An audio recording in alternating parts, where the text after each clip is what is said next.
بيبدأ الفيلم بالصحبتين الحلوين ميل وجولز، واللي وصلوا المطار أخيرا بعد رحلة متعبة في المكسيك. وأول ما بيوصلوا بترقد ميل على الأرض من التعب، فجولز بتقول لها ريحي انتي شوية يا أختي، وبتروح تجيب لها إزازة مية من كشك عم عبده. وبتقعد ميل تريح أعصابها، لكنها فجأة بتلاحظ إن في راجل غريب متنح لها، لكنها بتطنشه وهي بتقول أنا في إيه ولا في إيه دلوقتي.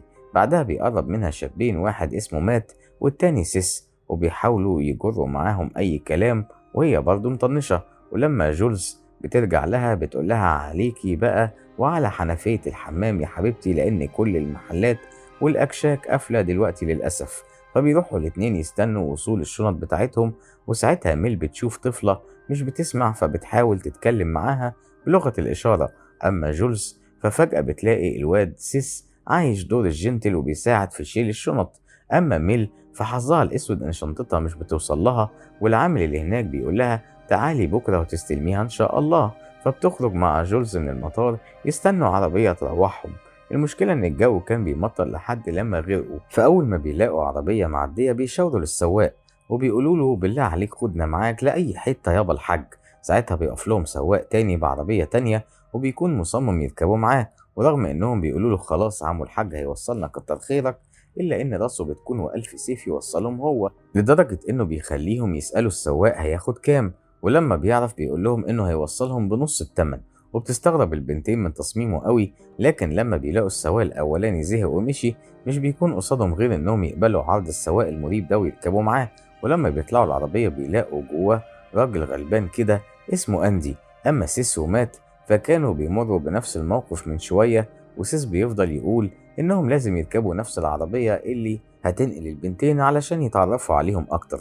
لكن مات بيكون متردد وشكله ملوش في حوارات التظبيط دي، فين وفين لما بيوافق. لكن المشكلة إن سواق العربية المريب هو اللي مش بيوافق يركبه، بيقولهم إن العربية مسموح لها تشيل 3 ركاب وبس. وهنا بتتدخل جولز وبترد لسيس مساعدتها في المطار، وبتقول للسواق إن الشابين تبعهم ولازم يركبوا معاهم. فالسواق بيوافق وهو مخنوق وبيسمح لهم بالركوب، وبتقعد ميل جنب مات يتكلموا. أما سيس وجولز فبيكونوا آخر انسجام سوا، ومحدش فيهم بيلاحظ في الأول إن السواق خد طريق تاني مختلف. ولما بياخدوا بالهم بيقولوا له على فين العزم يا اسطى، وبيقول لهم إنه مضطر يعمل كده علشان الطريق الرئيسي فيه صيانة.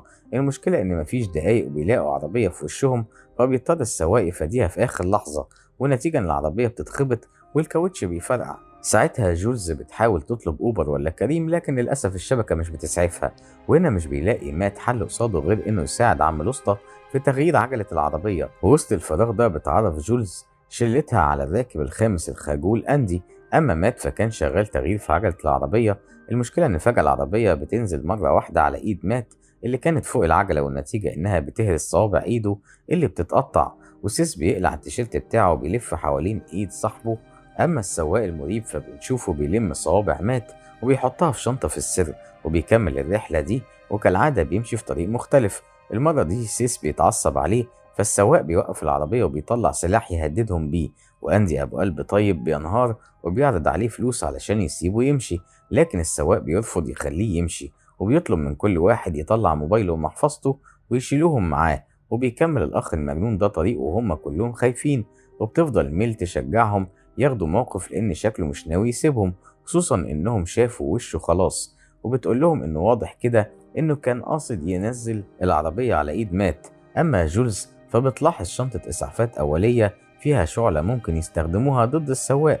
المشكلة إنهم بيختلفوا إزاي يهاجموا بيها الراجل المسلح ده. وسط الخلاف الشعلة بتولع ومحدش فيهم بيعرف يتصرف، والنتيجة إن جولز بتحدفها في أي حتة وبتيجي في شنطة العربية. وهنا السواق بيحس باللخبطة اللي بتحصل فبينزل يروح لهم.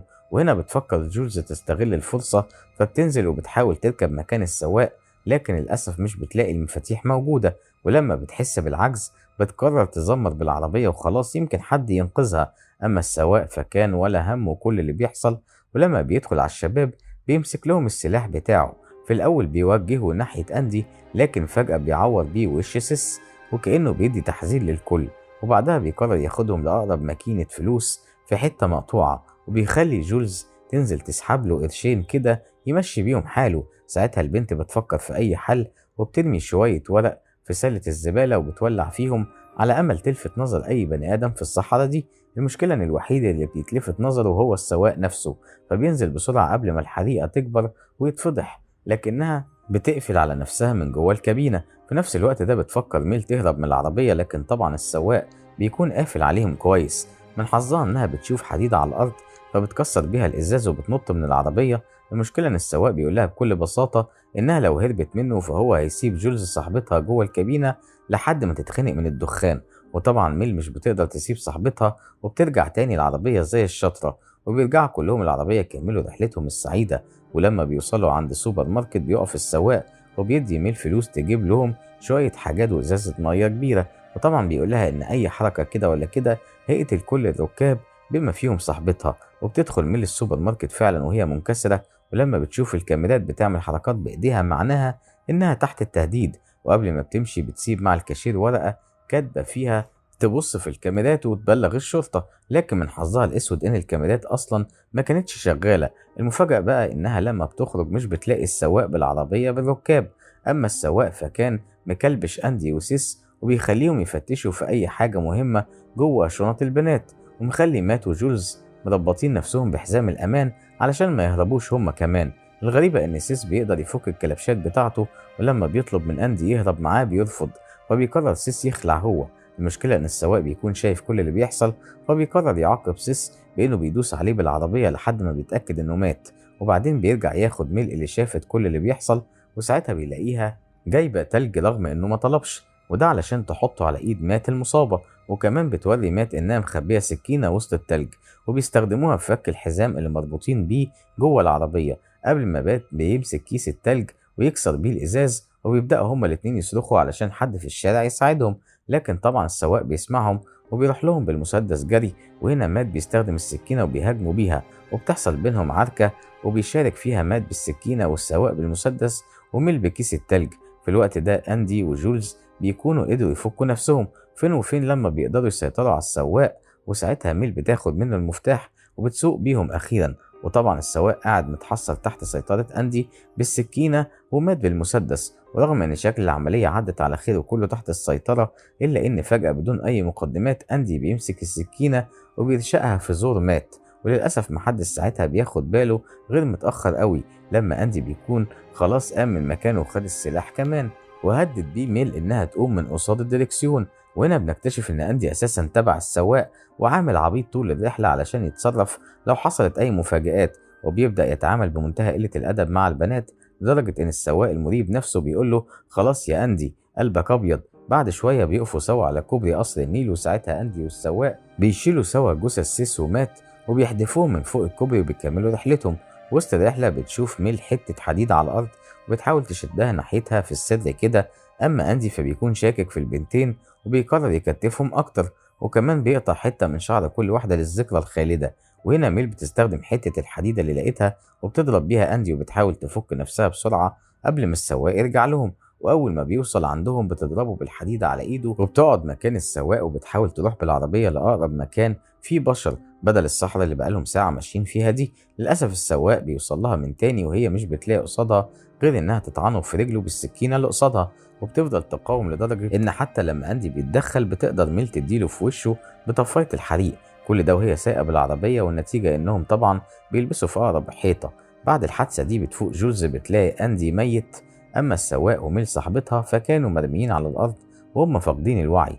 فبتطلع جري من العربية وبتشاور لأول حد معدي، وراجل شكله طيب وابن حلال بيقف لها وبيقول لها إنه هياخدها لأقرب مستشفى.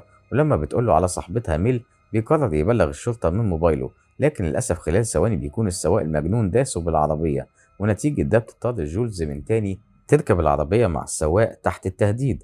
بعدها بياخدها المجنون ده لمخزن غريب، ولما بيوصلوا بيسألهم أغرب سؤال ممكن يتسأل في الظروف دي، بيقولهم يا ترى في واحدة منكم عاملة وشم في جسمها؟ ولما بيعرف إن جولز عندها تاتو بيقرر يشيلهولها بالنار بطريقة مؤلمة، وبعد ما بيخلص بيسيبها تعيط من الوجع بعد ما يدوب حطلها مكان الجرح قطن وشاش. وبعدها بنشوف المجنون ده بيشيل بطايق البنتين وبيحطهم في درج مليان بطايق ناس شكلهم ضحايا على مدار السنين اللي فاتت. مش بيكتفي السواق باللي عمله، وبيخلي جولز تصبغ شعر ميل أصفر وبيخليهم يقلعوا هدومهم ويقفوا قصاده قبل ما يجبرهم يلبسوا جزم كعب عالي وشكلها رايحة منه على الآخر.